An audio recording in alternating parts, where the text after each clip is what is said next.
આપણે પદ્મપુરાણના 45મા દિવસની કથાને આગળ વધારીએ। રાવણ કામને આધીન થઈને જનક કિશોરી સીતાને લઈ જઈ રહ્યો હતો। તે દરમિયાન પક્ષીરાજ જટાયુ ત્યાં આવી પહોંચ્યા। તેમણે રાક્ષસ રાજ રાવણ સાથે યુદ્ધ કર્યું, પરંતુ સ્વયં તેના હાથે મરાઈ જતા ધરતી પર પડી ગયા। ત્યાર પછી 10મા મહિનામાં માર્ગશીર્ષ શુક્લ નવમીના દિવસે સંપાતિએ વાનરોને આ વાતની સૂચના આપી કે સીતા દેવી રાવણના ભવનમાં નિવાસ કરી રહ્યા છે। પછી એકાદશી હનુમાનજી મહેન્દ્ર પર્વતથી ઉછળીને 100 યોજન પહોળો સમુદ્ર ઓળંગી ગયા। તે રાતમાં લંકાપુરીમાં તેઓ સીતાની શોધ કરતા રહ્યા। રાત્રિના અંતિમ ભાગમાં હનુમાનજીએ સીતાના દર્શન થયા। દ્વાદશીના દિવસે તેઓ શિંસપા નામના વૃક્ષ પર બેસી રહ્યા। તે જ દિવસે રાત્રે જાનકીજીએ વિશ્વાસ આપવા માટે તેમણે રામચંદ્રજીની કથા સંભળાવી। પછી ત્રયોદશીએ અક્ષ વગેરેની સાથે તેમનું યુદ્ધ થયું। ચતુર્દશીના દિવસે ઇન્દ્રજીતે આવીને તેમને બ્રહ્માસ્ત્રથી બાંધી દીધા। ત્યાર પછી તેમની પૂંછમાં આગ લગાડી દીધી અને તે જ આગ દ્વારા તેમણે લંકાપુરીને બાળી નાખી। પૂર્ણિમાએ તેઓ ફરી મહેન્દ્ર પર્વત પર આવી ગયા। પછી માર્ગશીર્ષ કૃષ્ણ પક્ષની પ્રતિપદાથી લઈને 5 દિવસ તેમણે માર્ગમાં પસાર કર્યા। છઠ્ઠા દિવસે મધુવનમાં જઈને તેમનો વિધ્વંસ કર્યો અને સપ્તમીએ રામચંદ્રજીની પાસે આવીને સીતાજી આપેલું ચિહ્ન તેમને અર્પણ કર્યું તથા ત્યાંના બધા સમાચાર કહી સંભળાવ્યા। ત્યાર પછી અષ્ટમીએ ઉત્તરા ફાલ્ગુની નક્ષત્ર અને વિજય નામના મુહૂર્તમાં બપોરના સમયે રઘુનાથજીનું લંકામાં જવા માટે પ્રસ્થાન થયું। રામચંદ્રજીએ એવી પ્રતિજ્ઞા કરી કે હું સમુદ્ર ઓળંગીને રાક્ષસ રાજ રાવણનો વધ કરીશ। દક્ષિણ દિશા તરફ ચાલ્યા। તે સમયે સુગ્રીવ તેમના સહાયક થયા। 7 દિવસ પછી સમુદ્ર તટે પહોંચીને તેમણે સેનાને ઉતારો આપ્યો। પૌષ શુક્લ પ્રતિપાદીથી લઈને તૃતીયા સુધી રઘુનાથજી સેના સહિત સમુદ્ર તટ પર રહ્યા। ચતુર્થે વિભીષણ તેમને આવીને મળ્યા। પછી પંચમીએ સમુદ્ર પાર કરવાના વિષયમાં વિચાર કર્યા। ત્યાર પછી રામે 4 દિવસ સુધી અનશન કર્યું। પછી સમુદ્રથી વરદાન મળ્યું અને તેણે પાર જવાનો ઉપાય બતાવી દીધો। ત્યાર પછી દશમીએ સેતુ બાંધવાનો આરંભ થયો અને ત્રયોદશીએ પૂરો થયો। ચતુર્દશીએ શ્રીરામે સુવેલ પર્વત પર પોતાની સેનાને ઉતારો આપ્યો। પૂર્ણિમાથી દ્વિતીયા સુધી 3 દિવસમાં સંપૂર્ણ સેના સમુદ્રને પાર થઈ। સમુદ્ર પાર કરીને લક્ષ્મણ સહિત શ્રીરામે વનરાજ સેના સાથે લઈને સીતા માટે લંકાપુરીને ચારે બાજુથી ઘેરી લીધી। તૃતીયાથી દશમી પર્યંત 8 દિવસ સુધી સેનાનો ઘેરાવ ચાલુ રહ્યો। એકાદશીના દિવસે શુક અને સારણ સેનામાં ઘૂસી ગયા। પૌષ સુદ કૃષ્ણ દ્વાદશીએ શાર્દુલ દ્વારા વાનર સેનાની ગણતરી થઈ। સાથે જ તેણે મુખ્ય વાનરોની શક્તિનું પણ વર્ણન કર્યું। શત્રુ સેનાની સંખ્યા જાણીને રાવણે ત્રયોદશીથી અમાવસ્યા પર્યંત 3 દિવસ સુધી લંકાપુરીમાં પોતાના સૈનિકોને યુદ્ધ માટે ઉત્સાહિત કર્યા। માઘ શુક્લ પ્રતિભાએ અંગદ દૂત બનીને રાવણના દરબારમાં ગયા। બીજી બાજુ રાવણે માયા દ્વારા સીતાને તેમના પતિના કપાયેલા મસ્તક વગેરેનું દર્શન કરાવ્યું। માઘની દ્વિતીયાથી લઈને અષ્ટમી પર્યંત 7 દિવસ સુધી રાક્ષસો અને વાનરોમાં ઘોર યુદ્ધ થયું।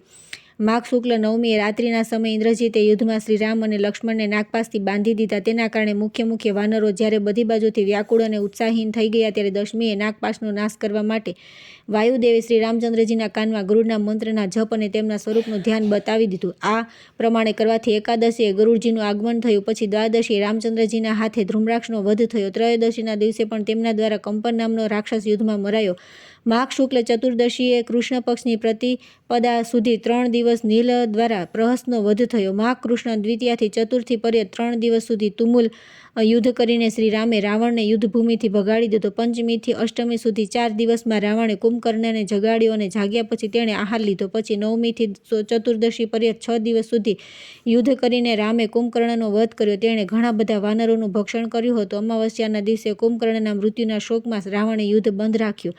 તેણે પોતાની સેના પાછળ હટાવી લીધી। ફાલ્ગુન શુક્લ પ્રતિપાદીથી ચતુર્થી સુધી 4 દિવસોમાં વિષંતંતુ વગેરે 5 રાક્ષસ માર્યા ગયા। પંચમીથી સપ્તમી સુધીના યુદ્ધમાં અતિકાયનો વધ થયો। અષ્ટમીથી દ્વાદશી સુધી 5 દિવસના નિકુંભ અને કુંભનો વધ કરવામાં આવ્યો। ત્યાર પછી 3 દિવસમાં મકરાક્ષનો વધ થયો। ફાગણ કૃષ્ણ દ્વિતીયાના દિવસે ઇન્દ્રજીતે લક્ષ્મણ પર વિજય મેળવ્યો। પછી તૃતીયાથી સપ્તમી સુધી 5 દિવસ લક્ષ્મણને માટે દવા વગેરેના પ્રબંધમાં વ્યગ્ર રહેવાના કારણે શ્રીરામે યુદ્ધ બંધ રાખ્યું। ત્યાર પછી ત્રયોદશી પર્યંત 5 દિવસ સુધી યુદ્ધ કરીને લક્ષ્મણે વિખ્યાત બળશાળી ઇન્દ્રજીતને યુદ્ધમાં મારી નાખ્યો। ચતુર્દશીએ દશગ્રીવ રાવણે યજ્ઞની દીક્ષા લીધી અને યુદ્ધને સ્થગિત રાખ્યું। પછી અમાવસ્યાના દિવસે તે યુદ્ધ માટે પ્રસ્થિત થયો। ચૈત્ર શુક્લ પ્રતિપદાથી લઈને પંચમી સુધી રાવણ યુદ્ધ કરતો રહ્યો। તે 5 દિવસોમાં અનેક રાક્ષસોનો સંહાર થયો। છઠ્ઠથી અષ્ટમી સુધી મહાપાર્શ્વ વગેરે રાક્ષસો માર્યા ગયા। ચૈત્ર શુક્લ નવમીના દિવસે લક્ષ્મણજીને શક્તિ વાગી, ત્યારે શ્રીરામે ક્રોધ કરીને દ્વાદશીના યુદ્ધમાં મારી ભગાડ્યો। પછી અંજના નંદન હનુમાનજી લક્ષ્મણજીના ચિકિત્સા માટે દ્રોણ પર્વત ઉઠાવી લાવ્યા। દશમીના દિવસે રામચંદ્રજીએ ભયંકર યુદ્ધ કર્યું, જેમાં અસંખ્ય રાક્ષસોનો સંહાર થયો। એકાદશીના દિવસે ઇન્દ્રનો મોકલેલો માતાલી નામના સારથી શ્રી રામચંદ્રજી માટે રથ લઈ આવ્યો અને તેને યુદ્ધ ક્ષેત્રમાં ભક્તિપૂર્વક તેમણે રઘુનાથજીને અર્પણ કર્યા। પછી રામચંદ્ર રામચંદ્રજી ચૈત્ર શુક્લ દ્વાદશીથી કૃષ્ણ પક્ષની ચતુર્દશી સુધી 18 દિવસ રોષપૂર્ણ યુદ્ધ કરતા રહ્યા. અંતે તે દ્વૈરથ યુદ્ધમાં રામે રાવણનો વધ કર્યો. તે તુમુલ સંગ્રામમાં રઘુનાથજીએ જ વિજય પ્રાપ્ત કર્યો. માઘ શુક્લ દ્વિતીયાથી લઈને ચૈત્ર કૃષ્ણ ચતુર્દશી સુધી 87 દિવસ થયા. એની વચ્ચે માત્ર 15 દિવસ યુદ્ધ બંધ રહ્યું. બાકીના 72 દિવસ સુધી સંગ્રામ ચાલતો રહ્યો. રાવણ વગેરે રાક્ષસોનો દાહ સંસ્કાર અમાવસ્યાના દિવસે થયો. વૈશાખ શુક્લ પ્રતિભાએ રામચંદ્રજી યુદ્ધભૂમિમાં જ રહ્યા. દ્વિતીયાએ લંકાના રાજ્ય પર વિભીષણનો અભિષેક કરવામાં આવ્યો. તૃતીયાએ સીતાજીની અગ્નિ પરીક્ષા થઈ અને દેવતાઓએ આશીર્વાદ આપ્યા. આ પ્રમાણે લક્ષ્મણના મોટા ભાઈ શ્રી રામે લંકાપતિ રાવણને થોડાક જ દિવસમાં મારીને પરમ પવિત્ર જાનક કિશોરી સીતાને ગ્રહણ કર્યા. જેમને રાક્ષસે બહુ કષ્ટ આપ્યું હતું. જાનકીજીને મેળવીને રામચંદ્રજીને બહુ પ્રસન્નતા થઈ અને તેઓ લંકાથી પાછા ફર્યા. વૈશાખ શુક્લ ચતુર્થીએ પુષ્પક વિમાન પર બેસીને તેઓ આકાશ માર્ગે ફરી અયોધ્યાપુરી જવા નીકળ્યા. વૈશાખ શુક્લ પંચમીએ ભગવાન શ્રીરામ પોતાના દલ બલ સાથે ભારદ્વાજ મુનિના આશ્રમ પર આવ્યા અને 14મું વર્ષ પૂરું થયું બાદ ષષ્ઠીએ નંદીગ્રામમાં જઈને ભરતને મળ્યા. પછી સપ્તમી અયોધ્યામાં રઘુનાથજીનો રાજ્યાભિષેક થયો. મિથિલેશ કુમારી સીતાને વધારે દિવસ સુધી રામથી અલગ થઈને રાવણને ત્યાં રહેવું પડ્યું. 42 વર્ષની ઉંમરમાં શ્રી રામચંદ્રજીએ રાજ્ય ગ્રહણ કર્યું. તે સમયે સીતાની ઉંમર 33 વર્ષની હતી. રાવણનો સંહાર કરનાર ભગવાન શ્રી રામ 14 વર્ષ બાદ ફરી પોતાની પૂરી અયોધ્યામાં પ્રવિષ્ટ થઈને બહુ પ્રસન્ન થયા. ત્યાર પછી તેઓ ભાઈઓની સાથે રાજ્યકાર્ય સંભાળવા લાગ્યા. રઘુનાથજી રાજ્યકાળ સમયે જ અગસ્ત્ય જ એક શ્રેષ્ઠ વક્તા છે તથા તેમની ઉત્પત્તિથી કુંભથી થઈ છે. શ્રી રામ પાસે આવશે. તેમના કહેવાથી રઘુનાથજી અશ્વમેઘ યજ્ઞનું અનુષ્ઠાન કરશે. હે સુવ્રત, ભગવાનનો આ યજ્ઞ સંબંધી અશ્વ તમારા આશ્રમ પર આવશે તથા તેની રક્ષા કરવાવાળા યોદ્ધા પણ બહુ હર્ષ સાથે તમારા આશ્રમ પર પધારશે. તેમની સામે તમે રામચંદ્રજીની મનોહર કથા સંભળાવશો તથા તે લોકોની સાથે અયોધ્યાપુરી પણ જશે. દ્વિજ શ્રેષ્ઠ અયોધ્યામાં કમલનયન શ્રી રામના દર્શન કરીને તમે તરત જ સંસાર સાગરથી પાર થઈ જશો. મુનિશ્રેષ્ઠ લોમસિંહ સર્વજ્ઞ છે. તેમણે મને ઉપરયુક્ત વાતો કહી પૂછી. અરણ્યક, તમારે પોતાના કલ્યાણ માટે બીજું શું પૂછવું છે? ત્યારે મેં તેમને કહ્યું કે મહર્ષે, તમારી કૃપાથી મને ભગવાન શ્રી રામના અદ્ભુત ચરિત્રનું પૂર્ણ જ્ઞાન થયું છે. હવે તમારી જ કૃપાથી હું તેમના ચરણ કમળોને પણ પ્રાપ્ત કરીશ. આમ કહીને મેં મુનીશ્વરને પ્રણામ કર્યા. ત્યાર પછી તેઓ ચાલ્યા ગયા. તેમની કૃપાથી મને રામચંદ્રજીના ચરણોની પૂજન વિધિ પણ પ્રાપ્ત થઈ છે. ત્યારથી હું સદા શ્રીરામના ચરણોનું ચિંતન કરું છું તથા આળસ છોડીને વારંવાર તેમના ચરિત્રનું ગાન કરતો રહું છું. તેમના ગુણોનું ગાન મારા ચિત્તને લોભાવતું રહે છે. હું તો ગુણગાન દ્વારા બીજા લોકોને પણ પવિત્ર કર્યા કરું છું તથા મુનિના વચનોનું વારંવાર સ્મરણ કરીને ભગવત દર્શનથી ઉત્કંઠાથી પુલકિત થઈ જાઉં છું. આ પૃથ્વી પર હું ધન્ય છું, કૃતકૃત્ય છું અને પરમ સૌભાગ્યશાળી છું, કેમ કે મારા હૃદયમાં શ્રી રામચંદ્રજીના ચરણ કમળોને જોવાની જે અભિલાષા છે તે અવશ્ય પૂરી થશે. તેથી સર્વ પ્રકારે પરમ મનોહર શ્રી રામચંદ્રજીનું જ ભજન કરવું જોઈએ. સંસાર સમુદ્રથી પાર જવાની ઈચ્છાથી બધા લોકોએ રઘુનાથજીની જ વંદના કરવી જોઈએ. સારું, હવે તમે લોકો જણાવો, શા માટે અહીં આવ્યા છો? કયા ધર્માત્મા રાજા અશ્વમેઘ નામના મહાન યજ્ઞનું અનુષ્ઠાન કરી રહ્યા છે? આ બધી વાતો અહીં જણાવીને અશ્વની રક્ષા માટે જાઓ અને રઘુનાથજીના ચરણોનું નિરંતર ચિંતન કરતા રહો. આરણ્યક મુનિના વચન સાંભળીને બધા લોકોને બહુ વિસ્મય થયું. તેઓ શ્રી રઘુનાથજીનું સ્મરણ કરતા રહીને તેમને કહ્યું કે બ્રહ્મર્ષિવર, આ સમયે તમારા દર્શન કરીને અમે બધા લોકો પવિત્ર થઈ ગયા, કેમ કે તમે અહીં રામચંદ્રજીની કથા સંભળાવી સૌને પવિત્ર કરતા રહો છો. તમે અમને જે કંઈ પૂછ્યું છે તે બધું અમે જણાવીએ છીએ. તમે અમારા યથાર્થ વચનને સાંભળો. મહર્ષિ અગસ્ત્યજીના કહેવાથી ભગવાન શ્રી રામ જ બધી સામગ્રી એકત્રિત કરીને અશ્વમેઘ યજ્ઞનું અનુષ્ઠાન કરી રહ્યા છે. તેમનો યજ્ઞ સંબંધી અશ્વ અહીં આવ્યો છે અને તેની રક્ષા કરતા અમે લોકો પણ અશ્વમેઘની સાથે જ તમારા આશ્રમ પર આવી પહોંચ્યા છે. હે મહામતે, આજ અમારા આવવાનો હેતુ છે. રસાયણ જેવા મનને પ્રિય લાગનારા આ ઉત્તમ વચન સાંભળીને રામ ભક્ત બ્રાહ્મણ અરણ્યક મુનિને બહુ હર્ષ થયો. તેઓ કહેવા લાગ્યા કે આજે મારા મનોરથ રૂપી વૃક્ષમાં ફળ આવી ગયું. તે ઉત્તમ શોભાથી સંપન્ન થઈ ગયું. મારી માતાએ જેના માટે જન્મ આપ્યો હતો તે શુભ ઉદ્દેશ્ય આજે પૂરો થઈ ગયો. આજ સુધી ભવિષ્ય દ્વારા મેં જે હવન કર્યા છે તે અગ્નિહોત્રનું ફળ આજે મને મળી ગયું, કેમ કે હવે હું શ્રી રામચંદ્રજીના યુગલ ચરણાવિંદના દર્શન કરીશ. આહા, જેનું હું દરરોજ મારા હૃદયમાં ધ્યાન કરતો રહી તે મનોહર રૂપધારી અયોધ્યાનાથ ભગવાન શ્રી રામ અવશ્ય મારા નેત્રોની સામે આવીને દર્શન આપશે. હનુમાનજી મને હૃદય લગાડીને મારા કુશળ પૂછશે. તેઓ સંતોના શિરોમણી છે. મારી ભક્તિ જોઈને તેમને બહુ સંતોષ થશે. અરણ્યકના મુનિના વચન સાંભળી કપિશ્રેષ્ઠ હનુમાનજીએ તેમના બંને ચરણ પકડી લીધા અને કહ્યું, બ્રહ્મર્ષિ, હું જ હનુમાન છું. સ્વામી, હું જ તમારો સેવક છું અને તમારી સામે ઊભો છું.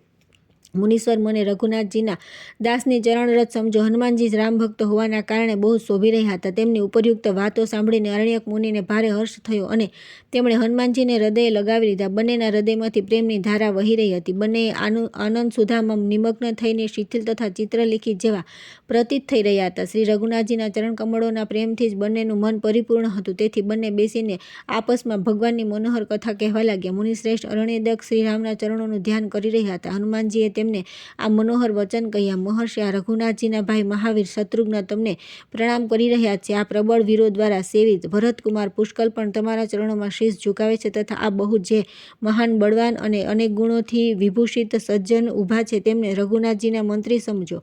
અતિ ભયંકર યોદ્ધા મહાયશસ્વી રાજા સુબાહુ પણ તમને પ્રણામ કરે છે. તેઓ રામચંદ્રજીના ચરણ કમળના મકરંદનું પાન કરનારા મધુકર છે. આ રાજા સુમત છે જેમને પાર્વતીજી રઘુનાથજીના ચરણોની ભક્તિ પ્રદાન કરી છે જેથી તેઓ સંસાર સમુદ્રથી પાર થઈ ચૂક્યા છે. તેઓ પણ તમારા ચરણોમાં નમસ્કાર કરે છે. જેમણે પોતાના સેવકના મુખેથી રામચંદ્રજીના અશ્વને આવેલો સાંભળીને પોતાનું આખું રાજ્ય જ ભગવાનને અર્પણ કરી દીધું છે તે રાજા સત્યવાન પણ પૃથ્વી પર માથું ટેકવીને તમને નમસ્કાર કરે છે. હનુમાનજીના આ વચન સાંભળીને મુનિએ બહુ આદર સાથે બધાને હૃદય લગાડી અને ફળ મૂળ વગેરે દ્વારા બધાનો સ્વાગત સત્કાર કર્યો. પછી શત્રુઘ્ન વગેરે બધા લોકોએ બહુ જ પ્રસન્નતા સાથે મહર્ષિના આશ્રમ પર નિવાસ કર્યો. પ્રાતઃકાળે નર્મદામાં નિત્ય કર્મ કરીને તે બધા સૈનિક આગળ જવા તત્પર થયા. શત્રુઘ્ને અરણ્યક મુનિને પાલખી પર બેસાડીને પોતાના સેવકો દ્વારા તેમણે રઘુનાથજી પાસે અયોધ્યામાં પહોંચાડી દીધા. સૂર્યવંશી રાજાઓએ જેને પોતાનું નિવાસસ્થાન બતાવ્યું હતું તે અયોધ્યાપુરીને દૂરથી જ જોઈને અરણ્યક મુનિ પાલખીમાંથી ઉતરી પડ્યા અને રામચંદ્રજીના દર્શનની ઈચ્છાથી પેદલ ચાલવા લાગ્યા. જન સમુદાયથી શોભાયુક્ત તે રમણીય નગરીમાં પહોંચીને તેમના મનમાં શ્રીરામને જોવા માટે હજાર હજાર અભિલાષાઓ ઉત્પન્ન થઈ. થોડી જ વારમાં ત્યાં યજ્ઞ મંડપથી સુશોભિત સરયુના પવન તટ પર તેમને શ્રી રામચંદ્રજીની ઝાંખી થઈ. ભગવાનનો શ્રી વિગ્રહ દુર્વાદળ જેવો શ્યામ સુંદર દેખાતો હતો. તેમના નેત્ર ખીલેલા કમળ જેવા શોભી રહ્યા હતા. તેમણે પોતાના કટિભાગમાં મૃગસિંહ ધારણ કર્યું હતું. વ્યાસ વગેરે મહર્ષિ તેમને વીંટળાઈને બિરાજમાન હતા અને અનેક શૂરવીર તેમની સેવામાં ઉપસ્થિત હતા. તેમના બંને પાર્શ્વભાગોમાં ભરત અને સુમિત્રાનંદન લક્ષ્મણ ઊભા હતા તથા રઘુનાથજી દિનજનોને તેમની ઈચ્છાનુસાર દાન આપી રહ્યા હતા. ભગવાનના દર્શન કરીને અણ્યદક મુનિએ પોતાને કૃતાર્થ માન્યા. તેઓ કહેવા લાગ્યા કે આજે મારા નેત્ર સફળ થઈ ગયા કેમ કે નેત્રો રામચંદ્રજીના દર્શન કરી રહ્યા છે. મેં જે સંપૂર્ણ શાસ્ત્રોનું જ્ઞાન પ્રાપ્ત કર્યું તે આજે સાર્થક થઈ ગયું કેમ કે રામચંદ્રજીના મહિમાને જાણીને આજે હું અયોધ્યામાં આવી પહોંચ્યો. આ પ્રમાણે હર્ષમાં ભરાઈને તેમણે ઘણી બધી વાતો કહી. રઘુનાથજીના ચરણોના દર્શન કરીને તેમના સમસ્ત શરીરમાં રોમાંચ થઈ આવ્યો. આવી અવસ્થામાં તેઓ રામનાથ ભગવાન શ્રી રામની સમીપ ગયા જે બીજા માટે અગમ્ય છે તથા વિચારપરાયણ યોગીશ્વરોથી પણ બહુ દૂર છે. ભગવાનની નિકટ પહોંચીને તેઓ બોલી ઉઠ્યા, આહા, આજે હું ધન્ય થઈ ગયો કેમ કે રઘુનાથજીના ચરણ મારા નેત્રોની સામે બિરાજમાન છે. હવે હું રામચંદ્રજીને જોઈને એમની સાથે વાર્તાલાપ કરીને પોતાની વાણીને પવિત્ર કરી. શ્રી રામચંદ્રજી પણ પોતાના તેજથી જાજરમાન તપોમૂર્તિ વિપ્રવર અણ્ય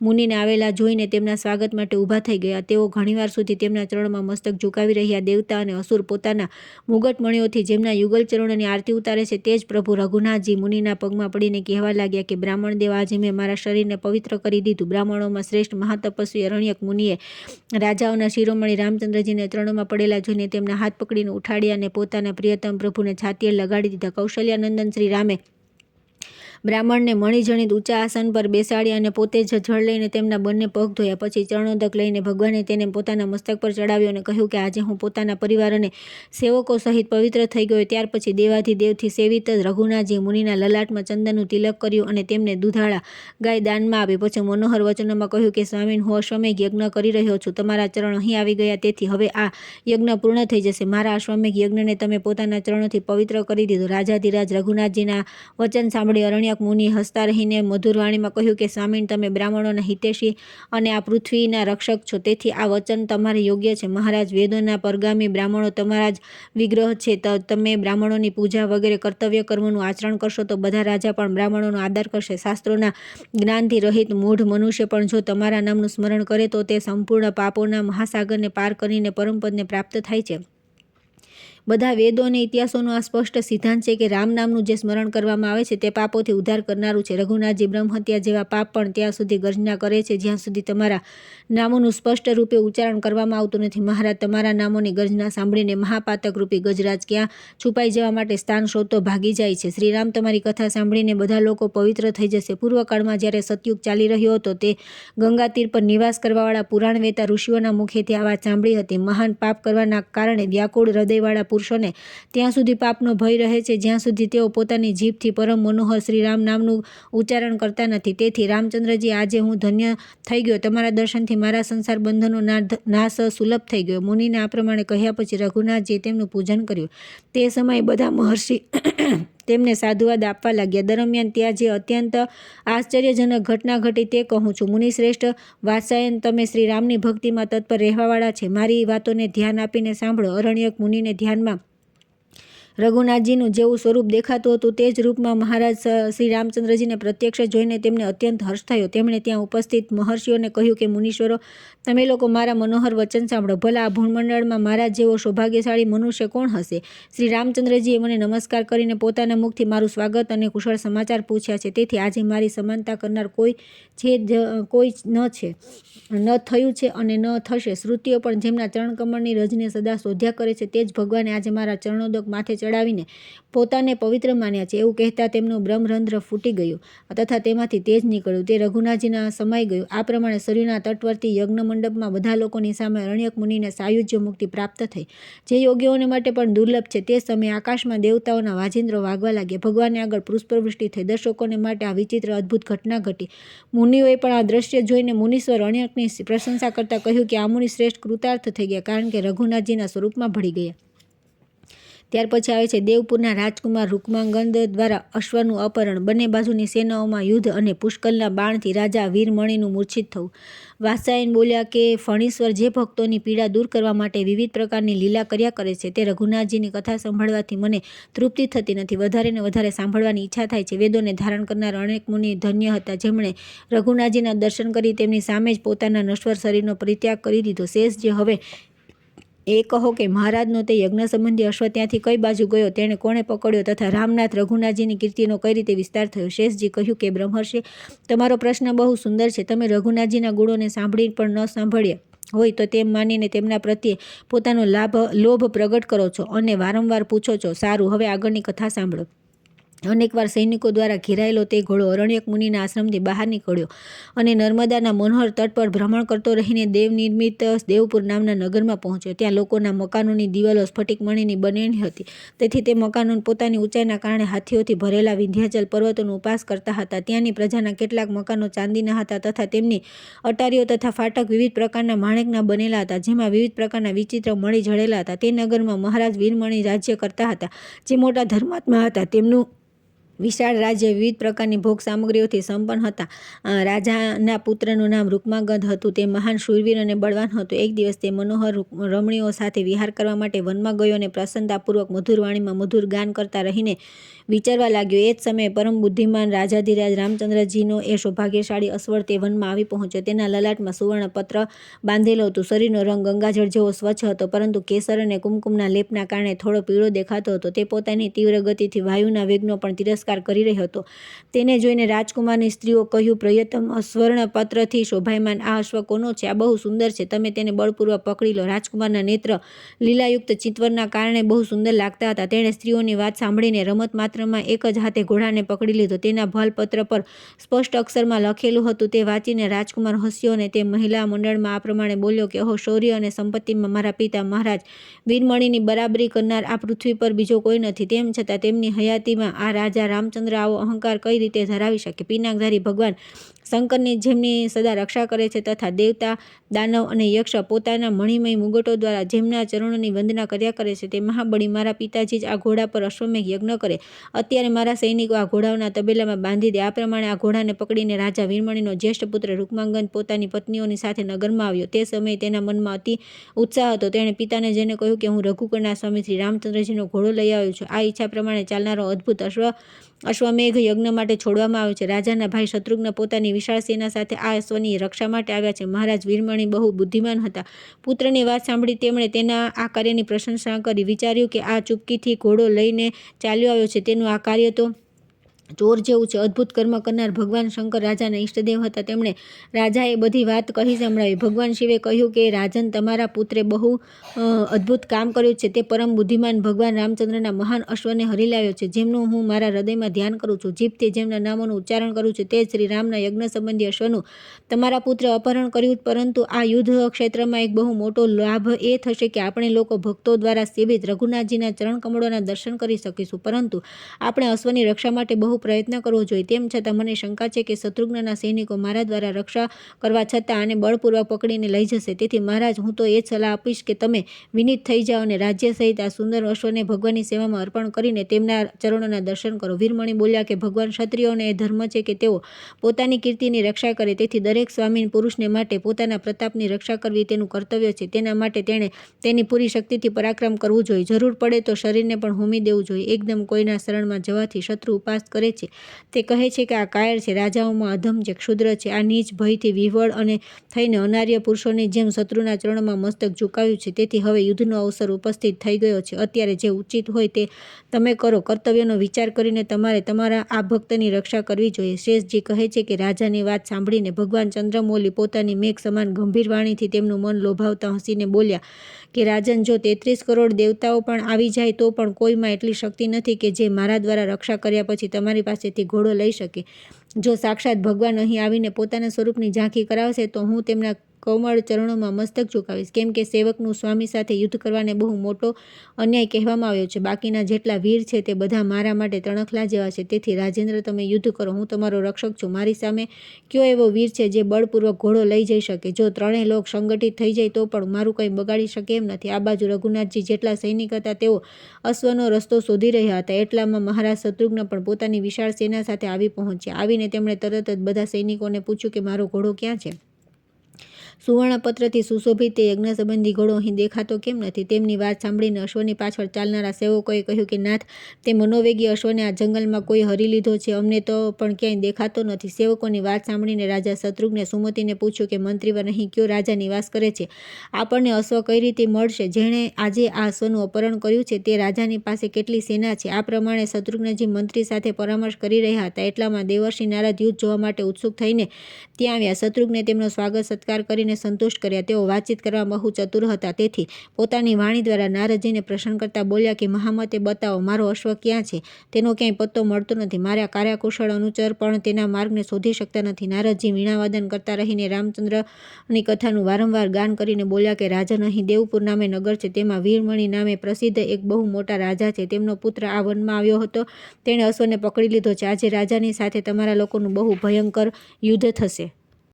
તેમાં મોટા મોટા બળવાન અને શૂરવીરો મરાઈ જશે. તેથી તમે પૂરી તૈયારી સાથે અહીં સ્થિરતાપૂર્વક ઊભા રહો તથા સેનાનો એવો વ્યૂહ બનાવો જેમાં શત્રુ સૈનિકોની તેમાં પ્રવેશ કરવો મુશ્કેલ હોય. શ્રેષ્ઠ રાજા વીરમણી સાથે યુદ્ધ કરતાં તમારે બહુ મુશ્કેલીઓનો સામનો કરવો પડશે. તેમ છતાં અંતમાં વિજય તમારો થશે. ભલા સંપૂર્ણ જગતમાં કયો એવો વીર છે જે ભગવાન શ્રીરામને પરાજિત કરી શકે? આમ કહીને નારદજી ત્યાંથી અંતર્ધ્યાન થઈ ગયા અને દેવતા તથા દાનવો સમાન તે બંને પક્ષોનું ભયંકર યુદ્ધ જોવા માટે આકાશમાં સ્થિત થઈ ગયા. ત્યાં સુર શિરોમણી રાજા વીરમણીએ રીપુવાર નામના સેનાપતિને બોલાવ્યા અને તેણે પોતાના નગરમાં ઢંઢેરો પીટવાનો આદેશ આપ્યો. સેનાપતિ રાજાની આજ્ઞાનું પાલન કર્યું. દરેક ગલી, ઘર અને રસ્તા પર ડંકાનો અવાજ સંભળાવા લાગ્યો. લોકોને જે ઘોષણા સંભળાવવામાં આવી હતી તે આ પ્રમાણે હતી: રાજધાનીમાં જે વીર છે તે બધા શત્રુઘ્ન પર ચડાઈ કરે. જે લોકો વીરતાના અભિમાનમાં આવીને રાજાની આજ્ઞાનું ઉલ્લંઘન કરશે તે રાજાના પુત્ર કે ભાઈ જેમ કેમ ન હોય વધને યોગ્ય સમજવા આવશે. ફરીથી ડંકો વગાડીને ઉપરોક્ત ઘોષણા દોહરાવવામાં આવે છે. બધા વીરો સાંભળી લે અને સાંભળીને પોતાના કર્તવ્યનું પાલન કરે. વિલંબ ન થવો જોઈએ. નર શ્રેષ્ઠ વીરમણીના સૈનિકો શ્રેષ્ઠ યોદ્ધા હતા. તેમણે આ ઘોષણા પોતાના કાને સાંભળી અને કવચ વગેરેથી સુસજ્જ થઈને તે મહારાજની પાસે ગયા. તેમની દ્રષ્ટિમાં યુદ્ધમાં એક મહાન ઉત્સવ જેવું હતું. તેનો અવસર પ્રાપ્ત થતાં તેમનું હૃદય ઉત્સાહ અને હર્ષથી ભરાઈ ગયું હતું.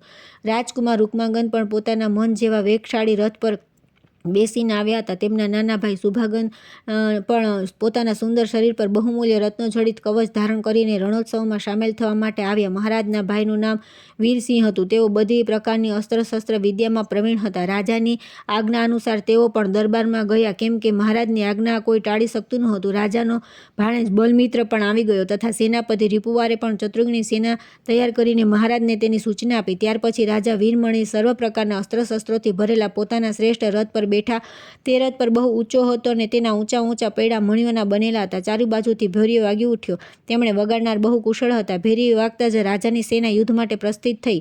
સર્વત્ર ઘોંઘાટ થવા લાગ્યો. મહારાજ વીરમણી યુદ્ધના ઉત્સાહથી રણભૂમિમાં ગયા. રાજાની સેના આવી પહોંચી. શસ્ત્ર સંચાલનમાં ચતુર રથીઓ દ્વારા સંપૂર્ણ સેનામાં ઘોંઘાટ થવા લાગ્યો. આ જોઈને શત્રુઘ્ને સુમતિને કહ્યું કે મંત્રીવર, મારા અશ્વને પકડનાર બળવાન રાજા વીરમણી મારી સાથે યુદ્ધ કરવા માટે વિશાળ ચતુરની સેના સાથે આવી ગયા.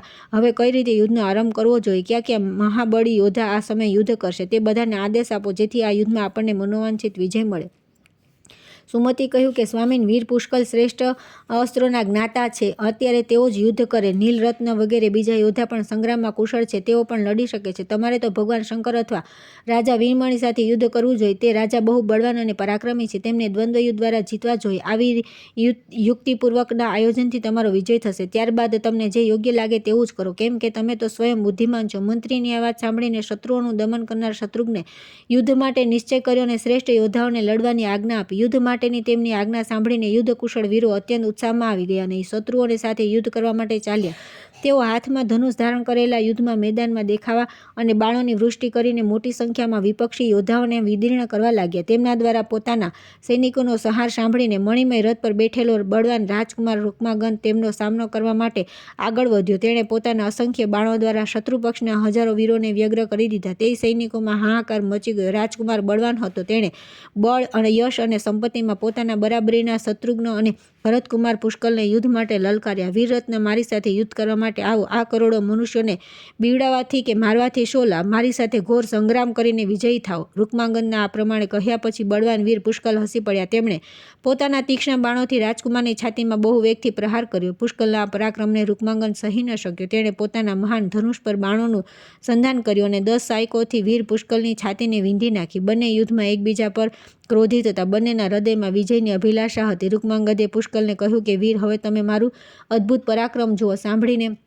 બેસી જાઓ. હું તમારા રથને આકાશમાં ઉડાડું છું. આમ કહીને તેણે અભિમંત્રિત કરીને પુષ્કળના રથ પર બ્રહ્માસ્ત્રનો પ્રયોગ કર્યો.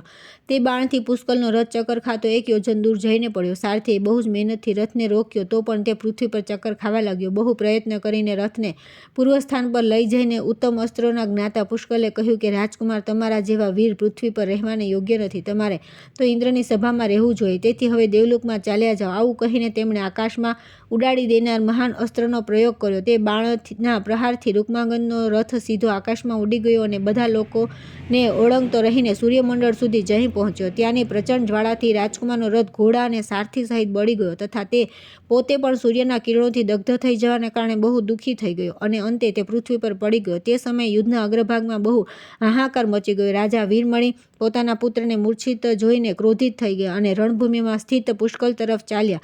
આ બાજુ કપિવર હનુમાનજીએ જોયું કે સમુદ્ર જેવી વિશાળ સેનાની અંદર સ્થિત રાજા વીરમણી ભરતકુમાર પુષ્કળને લલકારી રહ્યા છે. ત્યારે તેઓ તેમના તરફ દોડ્યા. તેમને આવતા જોઈને પુષ્કળે કહ્યું કે મહાકપિ, તમે શા માટે યુદ્ધભૂમિમાં લડવા માટે આવી રહ્યા છો? રાજા વીરમણીની આ સેના છે કેટલી?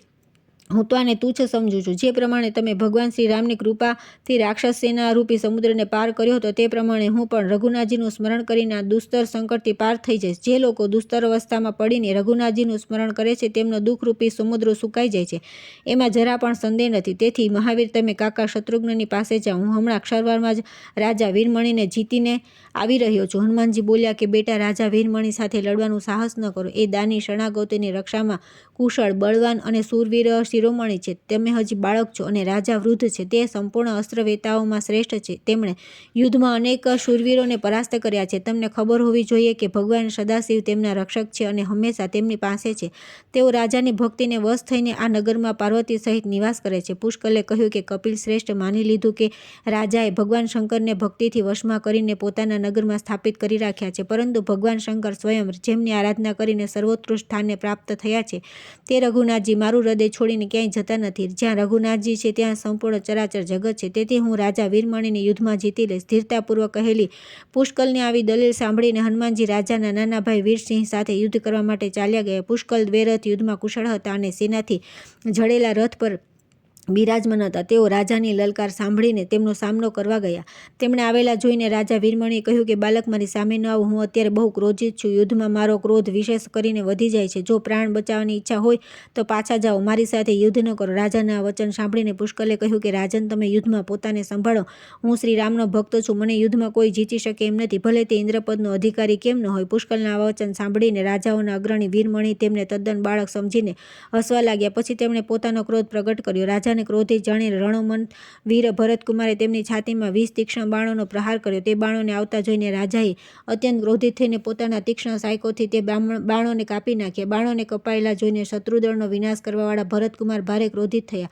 તેમણે 3 બાણોથી રાજાના લલાટને વીંધી નાખ્યું. તે બાણોના પ્રહારથી રાજાને બહુ વ્યથા થઈ. પ્રચંડ ક્રોધમાં ભરાઈ ગયા અને વીર પુષ્કલની છાતીમાં તેમણે 9 બાણ માર્યા. ત્યારે તો પુષ્કલનો ક્રોધ પણ વધી ગયો. તેમણે તીક્ષ્ણ ધારવાળા 100 બાણ મારીને તરત જ રાજાને ઘાયલ કરી દીધા. તે બાણોના પ્રહારથી રાજાનું કવચ, કિરીટ, શિરતાળ તથા રથ બધા જ છિન્ન ભિન્ન થઈ ગયા. ત્યારે રાજા વીરમણી બીજા રથ પર બેસીને ભરતકુમારની સામે આવ્યા અને બોલ્યા કે રામચંદ્રજીના ચરણકમળોમાં ભ્રમર જેવો અનુરાગ રાખનાર વીર પુષ્કલ, તમે ધન્ય છો. આમ કહીને અસ્ત્રવિદ્યામાં કુશળ રાજાએ તેમના પર અસંખ્ય બાણોનો પ્રહાર કર્યો. ત્યાં પૃથ્વી પર અનેક દિશાઓમાં તેમના બાણો સિવાય કંઈ જ દેખાતું નહોતું. પોતાની સેનાનો આ સંહાર જોઈને રથીઓમાં અગ્રણ્ય પુષ્કલે પણ શત્રુપક્ષના યોદ્ધાઓનો વિનાશ કરવા માંડ્યો. હાથીઓના માથા વિદીર્ણ થવા લાગ્યા, તેમના મોતી વિખરાઈ પડવા લાગ્યા.